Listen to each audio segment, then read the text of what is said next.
भाऊ आहिर यांना विनंती करतो की आपण या ठिकाणी आदरणीय नेते आदरणीय बाळासाहेब थोरात साहेब या ठिकाणी उपस्थित झालेत। मी खडकवासला विधानसभा मतदारसंघामध्ये त्यांचं हार्दिक स्वागत करतो।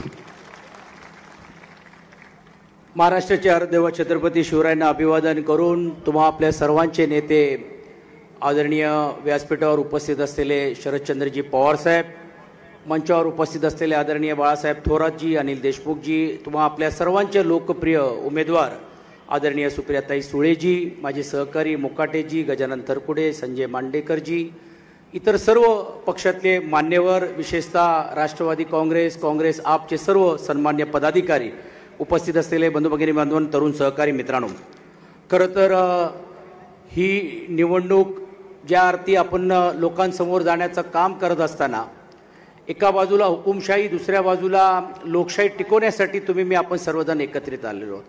पण आपण गेल्या आठवड्याभरापासून आपण जर बघत असाल की या देशामध्ये हुकुमशाही तर होतीच होती, आता अहंकार देखील आता मोठ्या प्रमाणावरती आलेला आहे।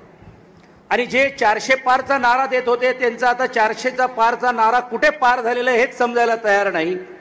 आणि म्हणून ते आता असली नकलीचा वाद निर्माण करून या राज्यामध्ये कुरघोडीचं राजकारण करण्याचं काम करतायत। काल तर त्यांचं एवढं कहर झालं, खाली खुर्च्यांच्या समोर देशाच्या पंतप्रधानांनी भाषण केलं आणि भटकती आत्माचा कुठेतरी उल्लेख केला।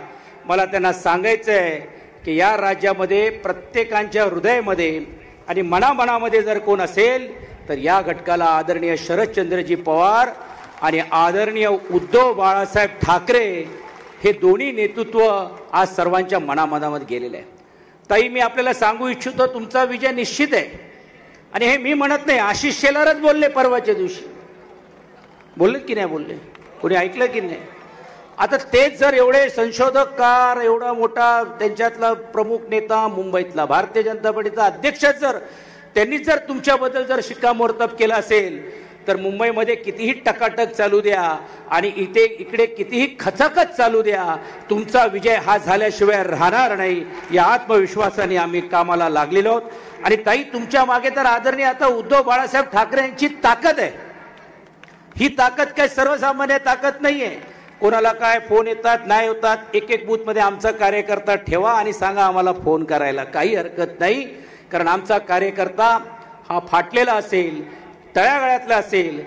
आम्ही सत्तेमध्ये असलो तरी आम्हाला काही मिळालं नाही, सत्तेमध्ये नसलो तरी देखील काही मिळालं नाही, असं असताना देखील मातोश्रीच्या मागे उभं राहणं हे आम्ही कर्तव्य समजलं। मी तुमच्या सर्वांचं अभिनंदन करत असताना एका बाजूला निधी होती, दुसऱ्या बाजूला निष्ठा होती, तुम्ही निष्ठेबरोबर राहिलेला आहात, त्याबद्दल तुमचाही देखील सलाम करतो। आणि ह्या ताकदीने, जिद्दीने, जोराने परत एकदा आदरणीय ताई असतील, दंगेकरजी असतील, मावळमध्ये आमचे सहकारी संजोग वाघेरेजी असतील आणि विशेषतः अमोल कोल्हेंना या जिल्ह्यामध्ये या सर्व सीट्स आपण निवडून आल्याशिवाय आता स्वस्थ बसायचं नाही। आणि या अहंकार आपण येणाऱ्या काळामध्ये नेस्तनाबूत करण्याचा निर्धार आपण आजच्या मेळाव्यात आपण घेण्याचं काम आपण या निमित्ताने करूया, एवढीच अपेक्षा या निमित्ताने व्यक्त करतो।